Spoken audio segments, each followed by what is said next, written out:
ring-handled mug in the color sky as our thank you with your monthly gift of $10. This 10-ounce mug features the classic blue and green WVPB logo. Visit wvpublic.org to make your gift today.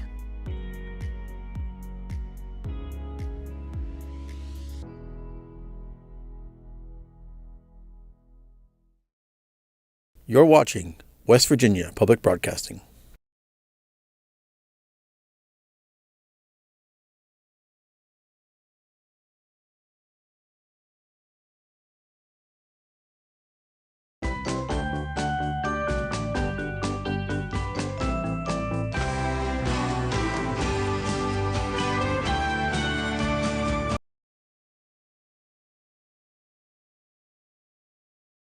This is a production of West Virginia Public Broadcasting.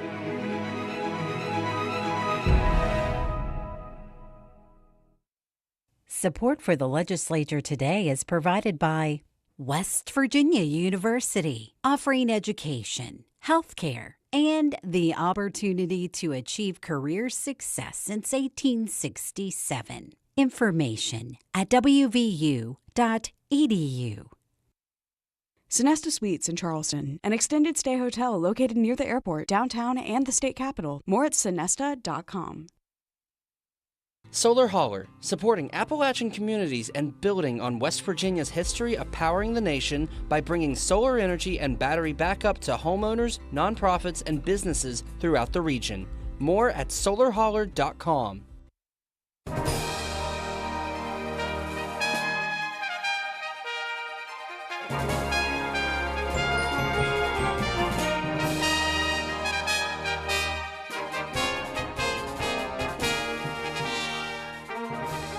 Welcome to the Legislature Today. I'm Curtis Tate. This is the last episode of our show for the 2025 regular session.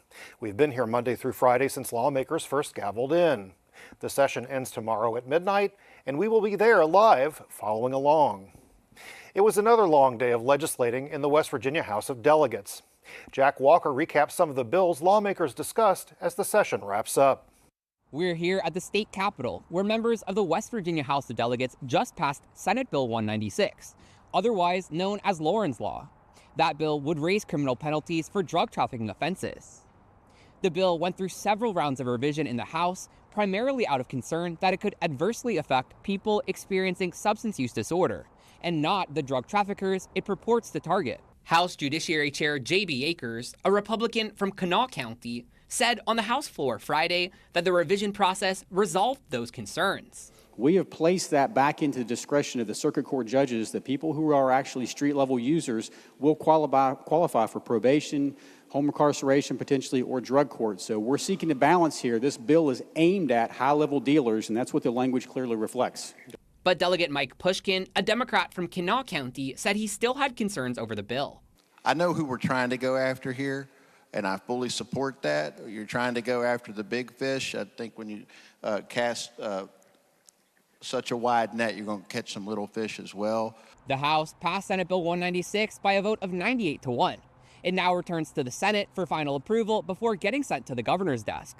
Also under review was Senate Bill 427, which would do away with work permits for 14 and 15-year-olds seeking employment in the state.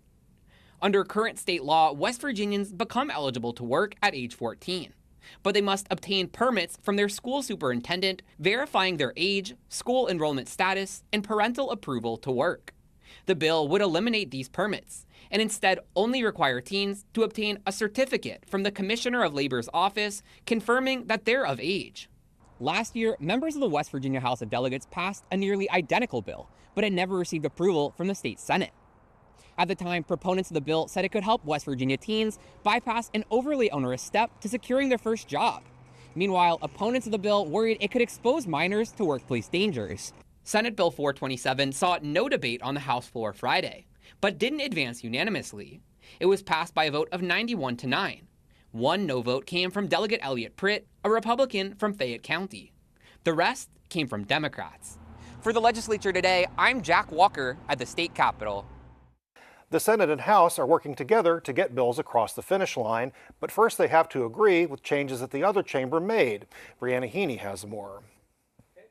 A bill that requires the Department of Health to report positive alpha-gal tests to the Centers for Disease Control and Prevention advanced out of the Senate yesterday, notably without a very contentious amendment. The vaccine exemption bill that died in the House of Delegates a few weeks ago had been proposed as an amendment to the alpha-gal bill. That amendment came from the Senate Health Committee chaired by Senator Laura Chapman, a Republican from Ohio County. Yesterday, she withdrew the amendment. She says she decided to withdraw after getting word that the House would have been unlikely to accept the amended bill. And so I do think that there's a will for this bill. I'm very disappointed that the House has taken this approach because, to me, we are denying children's religious beliefs and we're denying them an education. And we are one of the most religious states in the United States. We are one of only five, that do not offer religious exemptions. A bill that would give pharmacists the ability to prescribe certain medications passed the House. The Senate will have to concur with changes. One of those changes made today would require pharmacists to notify a patient's primary care physician within 72 hours of the prescription. Delegate Evan Worrell, a Republican from Cabell County, proposed the changes. He says the changes would help ensure the patient receives treatment for possible underlying health conditions, like pneumonia. Yeah, so what it did is it said that if they do some type of prescription, that they may within 72 hours, if there's a test, so they test you for flu, the bill that came out of the Senate said you may let the PCP know within 72 hours of that positive test. We changed that to shall because I think anytime something is being done, anytime treatment is done, we need to let the PCP know. We need to let the patient's provider, their primary care physician know what happened, what they tested for, because that physician has that established relationship. There may be some underlying conditions, things like that, and they might want to say, hey, we noticed you tested positive for flu, we'd like you to come in the office. They could call them, right? Say, we'd like to come in the office, just make sure everything's fine. I worry about things, pharmacists don't have a stethoscope. So, right, you go in and you have flu, but they would check you if you have any underlying respiratory issues, right? Anything else might be going on. So this just changes that to shall so that we're letting that PCP know. If anything, what I think the bill does, it really strengthens that pharmacist-physician relationship for the patient, which is always a good thing. Both chambers will have to concur with the other chamber's changes. For West Virginia Public Broadcasting, I'm Brianna Heaney at the Capitol. Our high school reporters, Emma Browning and Malia Sarr, wanted a better understanding of the mechanics of the legislature. A couple of weeks ago, they got a chance to speak with Steve Harrison. He is a former delegate, senator, and served in the House of Delegates for several years as the House clerk. Welcome to the student segment of the Legislature Today. I'm Malia Sarr and this is Emma Browning. We're here in our studio at our Capitol building. Today we're here to interview Steve Harrison, former clerk of the West Virginia House of Delegates. He's agreed to tell us about his time in the legislature. How are you today, Steve? I am doing well. It's great to be here. Good to have you. We just have a few questions today. Our first one is, did you ever think that you would be a part of this political world? I first got interested in politics. I did not think this when I was your age. When I was in high school, I was thinking more about sports and I wasn't thinking about politics, but I went to Brown University and started taking some political science classes and got interested in maybe running for office someday. Didn't know when that would be, and started a career in banking. Wanted to come back to West Virginia, started a career in banking. Read an article about Delegate John Overington where he had spoken to a group, and I liked a lot of the things he had to say. And I met with him in late 1991, wanting to know how I could get more involved, and he encouraged me to run. Well, I was just 25 years old and didn't think I would be running at that time, but they had just done redistricting and created a 4-member district where I lived with no incumbents. So I ended up running, getting elected at the age of 26 in 1992, and I was the second youngest member of the House of Delegates that term. How was it? What was it like to be one of the younger people in the legislature? Was it intimidating, or how did you feel? I really wasn't intimidated. I was excited, very excited to be there. Really couldn't believe it at first when I got elected. And we had a few younger members. There were, I think, 4 of us in our 20s, a couple that were almost 30, and a couple of us that were in our mid-20s. But in the House of Delegates, there's such a variety of ages and occupations that I don't think it took me long to hit the ground running. So.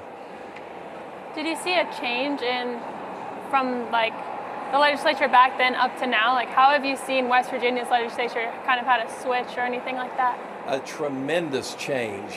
When I was elected, I was in the minority party, which was the Republicans at that time, and we had 21 members in the House. And to see it, and we thought at some time we might take the majority, but my whole 10 years in the House, my 5 terms in the House, we were always heavily in the minority. When I was in the Senate, we were in the minority. And to see the majorities switch so dramatically, that's been a huge change, because the House had been majority Democrat for 84 years. And to see it change, it's a major change from when I first became a delegate. Is there any like misconception that you think a lot of people might have about the legislature? One of the misconceptions, and I've noticed it recently, is people will often say, well, why is the legislature spending all their time on these issues or this issue? And really, the legislature each year, they will pass in the neighborhood of 250 to 300 bills in an average year. So they're spending their time on a lot of different issues. And really, a lot of issues affect other issues. So just because they may be debating one issue, that doesn't mean that they're not dealing with other issues in committees, because there are so many bills that they pass. And so that is one of the misconceptions, is even though certain issues may get more coverage in the media, that doesn't mean that that's the only thing they're dealing with. Yeah, it's very important to do your own research. Yeah. Yes. What did your daily job, like your daily life, look like as a clerk? Well, there was no typical day, but there were typical seasons. During session, you would spend a lot of your time on the floor, and as clerk, I would be helping process the bills. We had to make sure that all the bills were processed correctly. And then my last few years as clerk, I did the reading as well. So I was doing that on the floor, and you could spend long hours on the floor each day during session. And then it would take us probably 3 to 4 hours after the session adjourned to finish up the journal and the other things for the day. So if they were getting done late of the evening in the latter part of session, we may not get out of here till midnight, 1 o'clock. I think 3 o'clock's probably about the latest we ever went. So your days were very unpredictable. Now out of session, we had regular hours then, the other 9 months or so of the year, and we would be processing the paperwork, doing the bound journal, putting the acts of the legislature together, those nicely bound books that you see on shelves throughout the Capitol. Great. What's the best advice you could give for someone who wants to run for House of Delegates? I think the best advice is do not be intimidated. Don't think that you have to be a millionaire to run. Don't think that you have to come from a political family. If you get started at the lower offices, maybe a county office or even the House of Delegates, if you're willing to put in the work and go knock on doors, go out and hold signs, go out and meet people, you don't necessarily have to have a lot of money. When I got elected, I was regularly outspent, but I would go out and work, and I knew people, and I would put in the legwork. When I got elected to the state Senate, I was outspent about 2.5 to 1, but I still won. So you don't always have to have the most money. Now, when you get to the higher offices, statewide office, it's hard then to run without a lot of money or a lot of backing. But at the local level and the legislative level, if you're willing to put in the work, you can get elected even at a young age if the time is right and you put in enough work. Well, thank you so much for answering all of our questions. I think it helped us a lot in learning what you did, and I think you had a very interesting career. So thank you so much for joining us. Thank you. Yes, you're very inspiring. Thank you very much. And I just encourage anyone who is interested in the process to follow it closely and maybe even consider running yourself someday, even if you're young.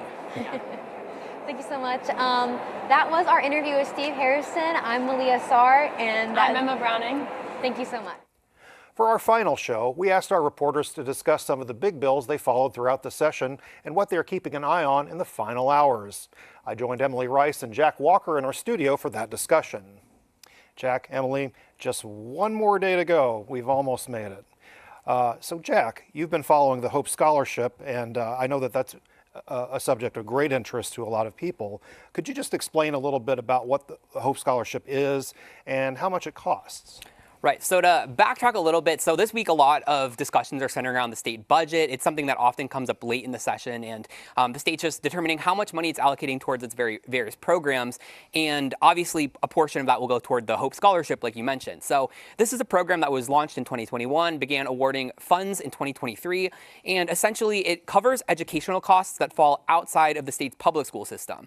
So if you think of things like private school tuition or enrichment class costs, that type of thing that you wouldn't necessarily, have under the purview of public schools. And basically, money that the state would allocate per student within a public school district, instead of going to the local school, it goes toward those individualized learning opportunities for each student. So proponents of the bill generally describe it as a school choice, the program describe it as a school choice matter. They say it helps with students who might have specialized needs or interests. Opponents of the bills worry that it is funneling large amounts of money away from the public school system, especially toward private schools that might fall even beyond state lines. So it's been very contentious since its inception back in 2021. And this year we're seeing that, costs to the program are ballooning. So there are steps that are being taken to make enrollment in the program a little bit easier. More people are able to access these scholarship funds. There used to be a requirement that students had to be enrolled in the public school system at a certain point in order to even qualify for the program. That's been done away with. So more and more students are eligible to receive money from the program, and what that means is more costs are associated with it. So just for a little bit of context, the program cost $28 million approximately in 2024, and in 2026, some state officials are estimating it could surpass $300 million. So that is a extremely sizable increase in costs, and there have been a lot of questions, right, in terms of like where the money for this program is even going to come from. So that's kind of where we've been at this week, is just talking about, allocating money to the program. I think a lot of lawmakers, particularly on the Republican side, see it as, a commitment the state has already taken on. Students are already expecting to be able to receive the support. It's something that they have to fulfill for this year. But they're ready to have maybe more practical discussions about long-term funding sources in sessions ahead. So that's been what a lot of the conversation has been like this week. And in terms of dollar amounts on Thursday, from a variety of different state funding pools, the state legislature allocated $97 million to the Hope Scholarship Program. That received approval from the House. It still needs to be approved by the Senate to actually take effect. But that would obviously be, I mentioned, possibly above $300 million price tag on this. That would just be a fraction of the costs that this program could have long term. So there is, basically some of the lawmakers who even, supported it this year are saying, well, this is a program that we support. We like the idea of it, but there is a reality check needed perhaps at some point in terms of how are we going to sustain this program. Right. That's a pretty big line item. Definitely. Emily, you have some updates for us on smoking cessation. What you got? It's actually not a line item in the budget, which is pretty much, I wouldn't even say advocates have a problem with it there, but I'll go ahead and back up. The American Cancer Society Action Network, the American Lung Association, advocates from programs like that have been lobbying West Virginia lawmakers to invest in tobacco prevention and cessation efforts. Each legislative session that I've been up here, and many sessions before, I've heard from my fellow reporters. From Doug Hogan directly, the Government Relations Director for the American Cancer Society Action Network's West Virginia chapter. I spoke with him yesterday. This all happened. It was originated in committee on Wednesday night in a House Judiciary Committee, and it allocates a little bit over $1 million, so rounded up to $1.2 million from the Attorney General's Consumer Protection Recovery Fund. Now that money is actually from lawsuit settlements that the state had with big tobacco companies. That's been a while though. A while, but this is actually the funds from the Juul, the e-vaping, e-cigarette funding. Not as long ago. Yeah, so according to advocates like Hogan, that money has it's been collecting. The state receives more than $232.6 million in tobacco revenue annually from those settlement payments and taxes combined, but in the past has invested less than 1% of that total at $451,000. So this I had actually just done an interview with Doug and a teenager that was advocating against teen vaping a couple of days ago, and then this bill came out, and so I was able to speak with them. And it's on third reading in the House. Through the House of Delegates today, they've been reading each bill up for passage in full. It is near the bottom of the agenda, but from what I've heard from everybody, it's pretty much it's going to sail through. But what advocates would like to see is something in the budget for tobacco cessation and prevention, because West Virginia is the nation's most nicotine-addicted state.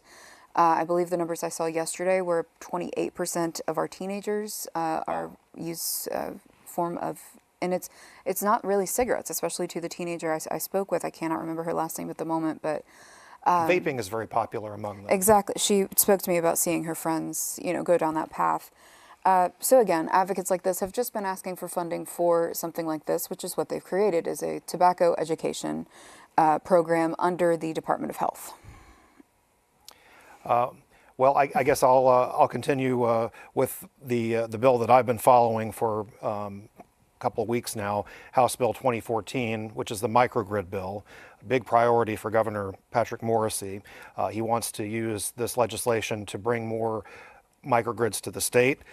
Those microgrids would then support, they would power data centers, which are growing exponentially across the country as we're competing, or United States is competing with China on developing artificial intelligence. So that's a big part of that. And maybe, Curtis, could you explain just briefly what microgrids are for someone who might be unfamiliar? Yeah, that's always a good idea, Jack. Good point, Thank you for reminding me. It's an area of land, a very large area of land, in which is contained some kind of power generation. It could be renewables, it could be gas. Some people here hope it could be coal, but that's not really a big source of power for data centers across the country. Maybe, who knows? But in any case, the power plants within the microgrids are what generate the electricity for the data centers. And so, but there's lots of moving parts here. But one of the most interesting aspects of the debate, I thought, as the bill moved through the Senate committee, the House passed it already, but it moved through the Senate Economic Development Committee earlier this week, and I believe it was four different county officials came to testify that they had a real problem with the diversion of the vast majority of the property tax revenue that these facilities would generate from local government to state government, ostensibly to pay for another personal income tax reduction.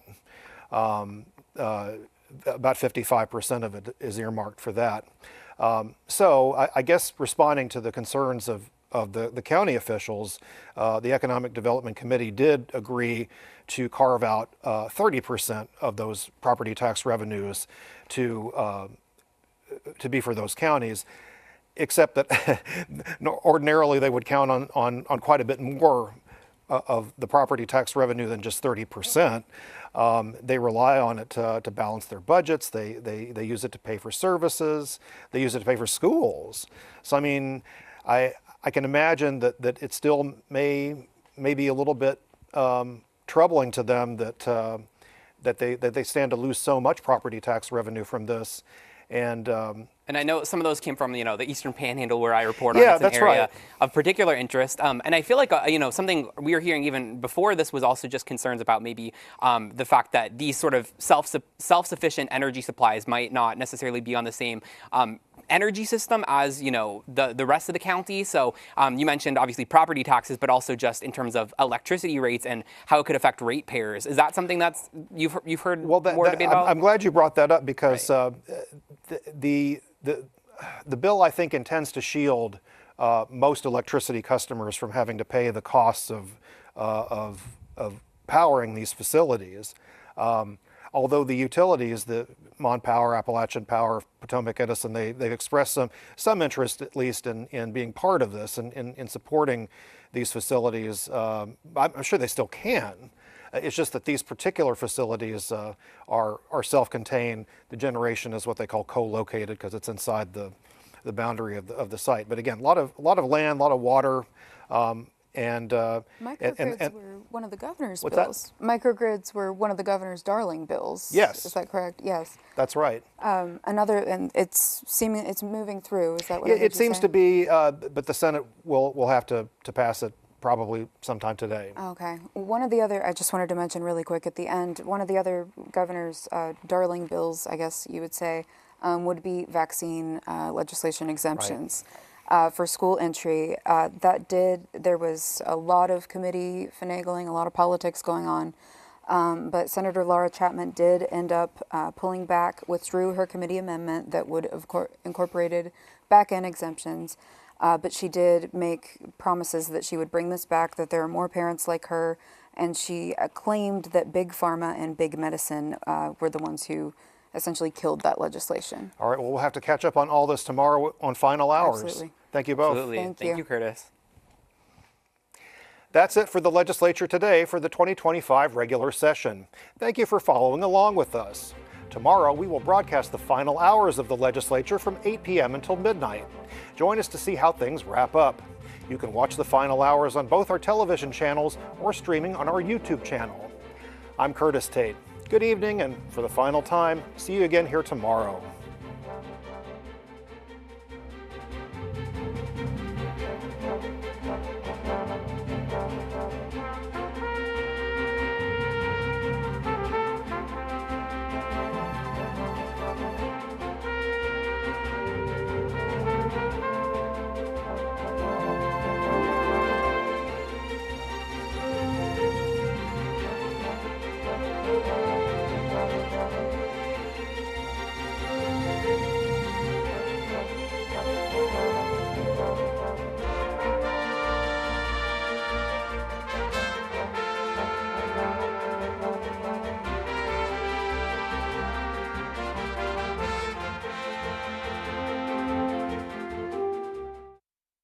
Support for the Legislature Today is provided by West Virginia University, offering education, healthcare, and the opportunity to achieve career success since 1867. Information at wvu.edu.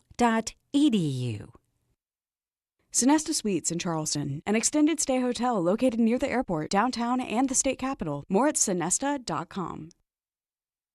Solar Holler, supporting Appalachian communities and building on West Virginia's history of powering the nation by bringing solar energy and battery backup to homeowners, nonprofits, and businesses throughout the region. More at solarholler.com. I'm Scott.